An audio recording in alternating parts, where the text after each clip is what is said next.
The quad-core CPU and powerful GPU can play SNES games easily after tweaking the graphics settings and sound settings to not use VSync. SNES 9X seems to use GTK3, which is natively displayed in Wayland. This is cool because you can use the on-screen keyboard to interact with the game. In this demo, I'll be using this Bluetooth keyboard. This auto-connects quite quickly after the first pairing.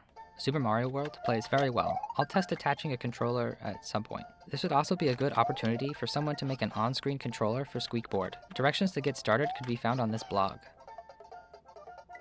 N64 emulation works very well on the Librem 5. A few frames are dropped now and then, but for the most part it plays at full speed.